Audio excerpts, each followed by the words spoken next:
I do these like all the time for sellers. And it's really hard whenever you reverse it for a buyer. But it's just in reverse. But it's still hard to get your mind around. The main thing that you want to do is you do want to get through it quickly. And you want to separate what you do exclusively from everybody else. And you want to do it in a way that's casual, which you did, by the way, but relational. And so the more time you spend explaining it, the more confused they will get. And I'd stay away from words like agency. I love relationship. There's 3 different relationships because some relationships are good and some relationships are not so good, right? And people understand that naturally, but when you say representation or you say agency, it automatically puts up a wall because it sounds like legalese and people, their comfort level comes down. So I know you've been doing it for a long time and that's how you were taught, but I would suggest that you try to substitute some of those words.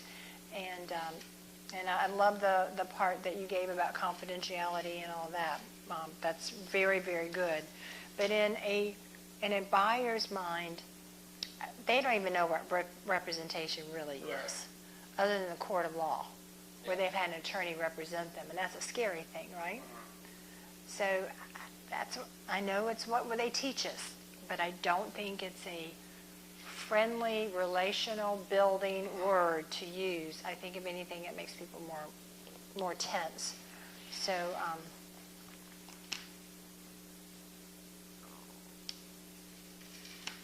probably they wouldn't. No. It's good. I mean, you went over all of it. It was good. And I love how the intro on it. That's the only feedback I would give you is just try to get through it real fast. There's 3 relationships that occur in a transaction: seller agent, buyer agent, dual agent. The seller agent does this. Boom. Right? They're the bad guys. Anything you say can be used against you. Yes, you got that. Right? The dual agent, you never end up in good shape. And have you ever, when you get to doing the dual agent part on the listing contract or the buyer agent contract, do you find a lot of people start to get confused about dual agency? They know they don't want one person representing both parties, but they get it all confused. So when you deliver dual agency, it's got to be super clear. I always use hand gestures, because I think people are visual. They hear and they see. That's why this thing works. So dual agency is where you have one realtor trying to represent 2 people, the buyer and the seller. And they each have different goals. The seller wants to sell for the highest price. The buyer wants to buy for the lowest price. There is no way one person can represent 2 people with 2 different goals very well. Boom. We don't do that here. You don't have to worry about it because we never do that. We do exclusive representation, which means that my relationship is completely to you and loyal to you in your best interest. Use the words that people love to hear. Loyal, relationship, confidential. Pull out those words in your script. And I don't have them all for a buyer either like I do for a seller, but just always think about whatever it is you're delivering in really easy terms that the buyer feels good about you about, doesn't get confused, right? And make it quick, because they're going to want to get in that house. And if you take too long, they're just going to get frustrated. So you've got to be real concise with that.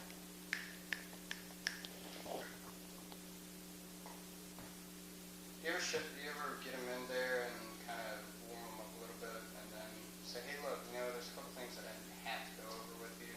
Does the real estate commission, I think you should at least mention that there's a very important brochure that you need to give a copy of to them, that your license is dependent upon it. And if you didn't do it at the very beginning and you've talked and you've asked them a lot of questions and then all of a sudden you bring it out, unless you segue that with, I'm an exclusive buyer agent, I want you to know that everything you shared with me as we've been looking through this house is confidential. Even though I don't have anything signed where you've hired me, I still, respect you and everything. It's confidential. I do have to give you a copy of this brochure, because if you don't do that part, all of a sudden you've contradicted yourself. with this is a brochure that we have to give at first, whoa, you just asked me all these questions and now you're telling me that? You see what I mean? So you got to be careful. Well, no, I meant get them in the house and walk around a little bit and say, hey, look, we talked on the phone, I know you've seen the pictures and everything, and I told you, I've been in real estate for a long time, so I hate bringing this stuff up, but the real estate commission, I have to explain some things to you. Yeah. Like, before you walk around. I would get them in the home, because making them stand outside in the cold or in 100 degrees weather you're going to drive them crazy. I would definitely step them inside the home. I would share, I got that red folder, I would share that you have some very important materials to give to them before they leave. Yeah. And then I would end up in the kitchen so that you could do that. Before we part, let's step in here. I mentioned to you that I've got something to give to you. The first thing is this brochure. Have you seen this brochure before? You do it sometimes after showing the house. No. Well, maybe try to get them to the kitchen. Yeah. But if you try to rush them right from the front door to the kitchen and it's not like boom right there, they're going to be like frustrated because they want to see the house and you're rushing them through it. All right? So you're just going to have to go with the flow. You kind of feel what it is they want. Some people will stop right there and just want to go ahead and get it done right there in the foyer. And from the commission standpoint, it's at first substantial contact, right? So as It long is. as you've gotten it accomplished at some point during that meeting. Yeah. It used to be where you couldn't do anything without even having a fire day. The phrase that got beat in our head was first substantial contact. Right. And that could be anything from a telephone conversation where you go, oh, hey, by the way, let me explain agency, to an email correspondence, well, hey, let me shoot this over to you. But when you're an exclusive buyer agent, that takes a whole lot off because that's all you do. But if you were wearing all kinds of hats, then it'd be a different thing. But, when your card says buyer and relocation specialist, that you represent buyers exclusively, you can work as a buyer agent even though you don't have anything signed. But you got to have it signed before you write a contract. Of contract or point of offer. That's correct. That's correct. And you can even say, I'm an exclusive buyer agent, so for the purpose of me showing this home and getting to know you, even though we don't have anything officially signed, I'm going to be acting in good faith that you would like for me to represent you in that capacity, and I said represent, and I'm going to share everything I know about this property because I want to protect you. So ask me anything, I'm here for you. But I think what you don't want to do is you do not want the buyer to get fear-filled. And they can really get a lot of fear when you're asking them to sign something too soon. But if you introduce and say, before we part from the home, I know out of respect for your time, I want to go ahead and show the home. But before we part, I've got some important information to give you in this red folder. And so if I could just have a few moments of your time at the end, please. And then you're going to remind them. By the way, I just need you for just a moment here in the kitchen. Yeah. And I did way better in the field than that. Oh, I get nervous and role play stuff. absolutely. Yeah, role plays all the offer. Abs- Live fire. I need live fire.